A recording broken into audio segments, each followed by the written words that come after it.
Hello YouTube. So today we're going to do CV axles on the GMC Sierra 4x4. My wheels were rubbing really bad on the inside. I just bought new tires. And I put tie rods on it because the tie rods were shot and they wouldn't align it without them. I put tie rods on it and they got it aligned. So hopefully now it wears the inside of the tire out before really bad. On the inside right there. I wish I showed the other tire, but I didn't. But tie rods are really easy to do. So I didn't make a video of that, but to do the tie rods, you just take that cotter pin out right there, needle nose pliers, bend it, grab it with needle nose or a screwdriver to pry on the other side and pull it out. Take that nut out, that castle nut, and sometimes you can beat on the tie rod itself, outer tie rod end. You can beat on that and it'll knock it loose from inside there. But if that don't work, take that castle nut and flip it over upside down and screw it back on to where it's even with the bottom of the bolt, and smack it with a hammer a couple times and it'll break loose. Or you can get that little special pitchfork tool that you hammer in between that rubber and this piece right there and pry on, or hammer on it, and it'll, I forgot what those things are called, but anyway, loosen that nut up first right there before you take that out. It just makes it easier. And then when you take the tie rod out, just count how many screws it takes to take it out, put the other one back in, stick it back in that hole, put the nut on it, tighten her up, and put the cotter pin back in. That's it. And I took it to get aligned. So now hopefully it was balding the inside of the tire, and the rest of the tire looked great. So I'm assuming it just, maybe it probably didn't even need alignment, where maybe where the tie rods were shot. I mean shot. You jack up the tire, you could wiggle it back and forth. Maybe that's what was causing it to do that. But went ahead and put new tie rods on both sides. And I don't know if you can see that side or not. Maybe we can get in here. Yeah, see. I had to buy two different ones because they didn't have the same of both. So that one don't even use a cotter pin. It uses a locking nut, self-locking nut. But anyway, those are all replaced. But when we were in here replacing those, we noticed the CV boots are gone on both sides. And when you're driving across a bridge, you can actually hear those CV joints clicking, click, click, click, click. If you put it in four-wheel drive and turn too hard, you can hear them click really bad. So we're going to take those out and put new ones in. And the first thing we're going to do, we're going to jack this side up, and maybe we'll start on the other side. We'll start on the driver's side since that's where the jack's at. We'll jack it up, put a jack stand on it, and we'll go ahead and pop these out. I'll be honest with you, I could probably do it without even jacking the car up or taking the wheel off, because all you got to do is take these bolts out right here. Let's see if we can get to them. Yeah, see those bolts right there? They go around it. I'd say there's about 6 of them. You take that off, and that pulls right out. It doesn't even go up in there. Really, there's like maybe a 1/4 inch step ledge that goes up inside that, and then there's a big bolt out here. I was reading online, they're 35 or 36 millimeter. Mine's a 36. I have a 35. I didn't have a 36, so I had to order it Amazon next day. But we'll pop this off with a screwdriver. We'll go ahead and take that nut out first, and then I'm gonna go ahead and break the nut loose. Then go ahead and take the break the lug nuts loose, and then we'll jack it up and put it on jack stand. Probably should have got a bigger screwdriver, but whatever. Ta-da! And then this piece right here, switch a screwdriver in there. Sometimes you have to beat a screwdriver in there with a hammer and pry that out. Maybe it'll pop out for us.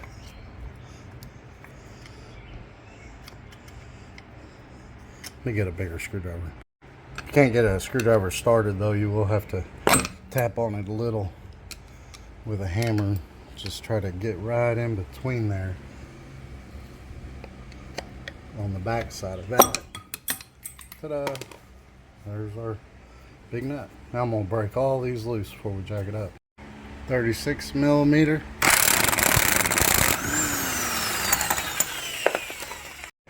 Then a 22 on the nuts. Well, I lied. I'm gonna jack it up from the middle. Put jack stands, do both sides at the same time. And my impact decided it wants to short out. This bolt here is tight. So,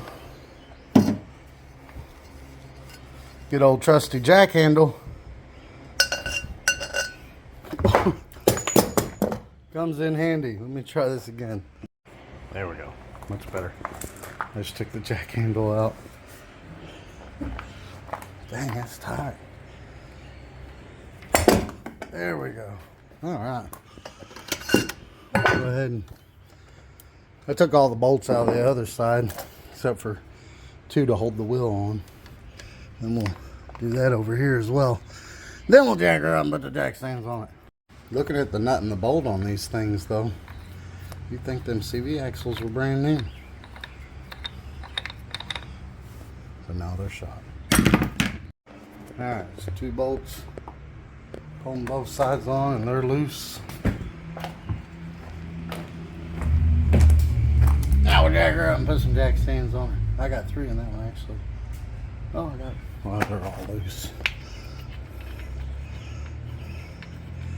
Go ahead and take a couple of these out. I don't really need 2 to hold it until we get her jacked up. Did I get dirt on my camera? There's a bolt back there. I'm gonna put the jack on it. Right down the middle. Probably do it over here too, right behind this, but yeah, I don't want to. This is plastic.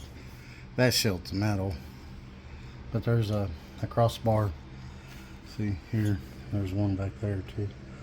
That's the one we're going to hit. It goes across there. See how that does.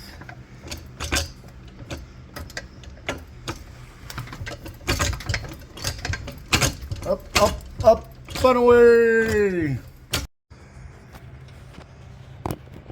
I got to looking in here. There's the bottom of the oil pan. And that crossbar kind of bolts together where I'm jacking it up at. So I don't think I trust that to jack it all the way up, but so yeah. And over here, this one's pretty rigid. It goes all the way across, but yeah, we can probably put it. I'm gonna go right here. All right, up, up, and away. Take 2. All right, wheels are off the ground. So we throw some jack stands in her. All right, I'm gonna go right there with the jack stands. They actually fit that just right. Right on the frame. 5.3 power right there, pulling the wheels off the ground. All right. On the jack stands, both sides. I still got some pressure on the jack. All right, unscrew these, take the wheels off, and we'll get started. And this is the driver's side. Well, that's already trying to pull out of there. Yeah, you can see the boots are shot. Boots are shot, the grease comes out, and then it ruins the joint.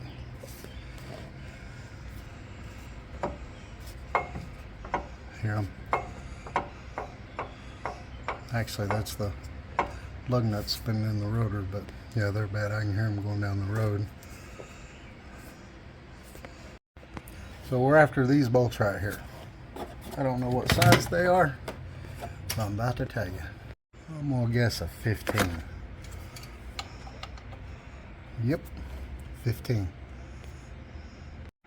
That's really helpful if you have someone to hit the brakes for you so these don't spin, but I'm taking my breaker bar, sitting right in there like that, well, like this actually, and holding that while I turn those. Alright, all the bolts are out, and you'll see it's already trying to pop out of there all by itself. And we're going to slide that over to the side so it ain't hitting on anything. And has a clear path, because we're going to tap on this nut, or actually we're going to try to pull it out first. If it don't pull out, we'll put the nut back on it a little and just tap on it with a hammer and take this out. And like I said, if you're small enough to fit under this thing, you don't even have to take the tire off. It's pulling out just by pulling on it, but it's a tight fit through the sway bar end link. And whatever else is on the other side, the shock is on the other side. So it's a tight fit coming out of there.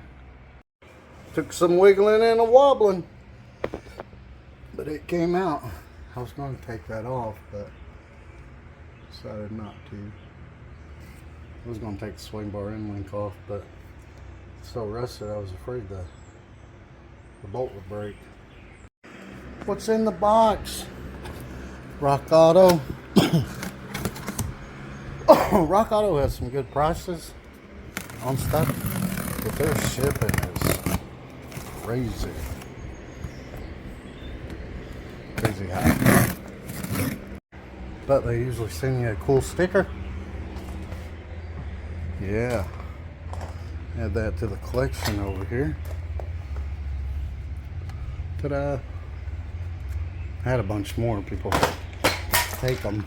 Ah, I spilled my pop. Spilled my pop. Alright. Let's see what we got here. Alright. Coming a nice little plastic baggie. Let's get that ripped off there. Chewy! That looked good. Alright. Take the nut and washer off her. And we'll throw this one on. And what I gathered, these are the same length on both sides. Use the same one. Alright. That one slid in there a lot easier. Slid it in the hole, lined the splines up, and then up here we turned it until the bolt holes lined up.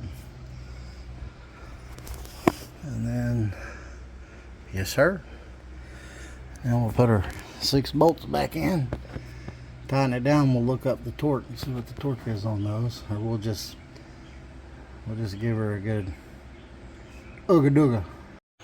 Alright, tighten this one up, not all the way, and then I went to the other side, tightened the one up directly across from it.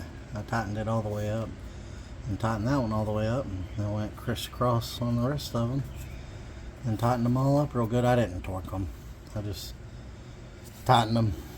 This ratchet wrench is pretty long, and I held my bar on my lug nut, on my studs again for the lug nuts, and give her a good tighten.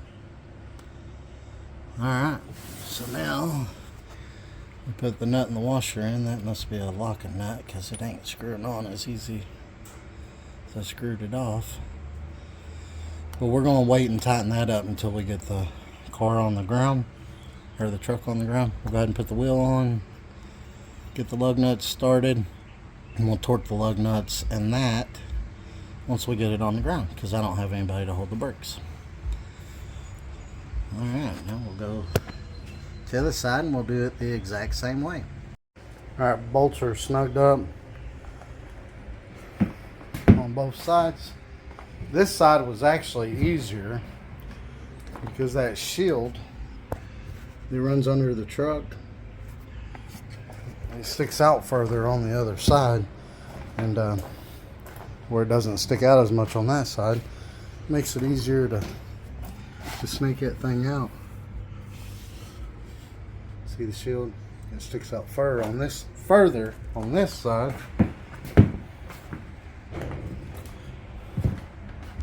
which isn't a big deal, but it did make it a little easier. All right, double check our jack point. Let's see where the jack hit it. But it didn't bend it any.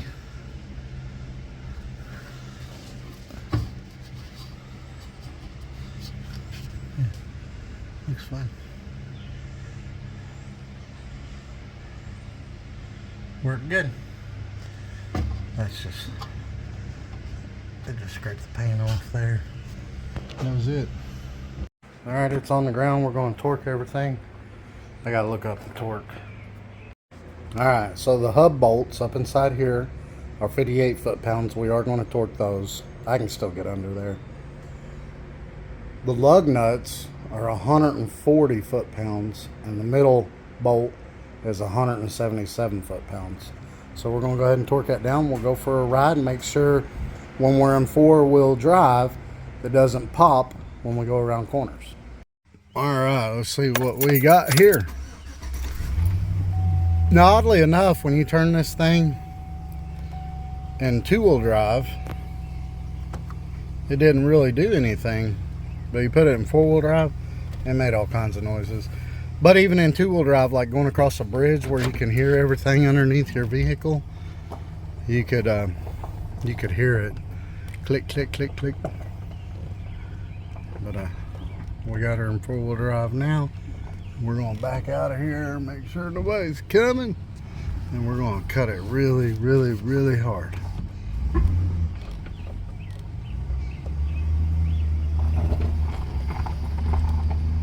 Yeah, no clicky click noise now. We'll turn it back hard. Oh, gotta go drive.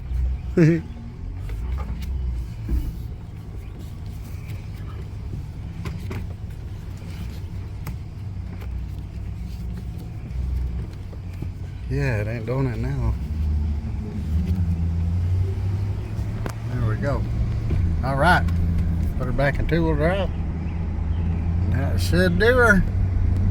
Y'all have a good day.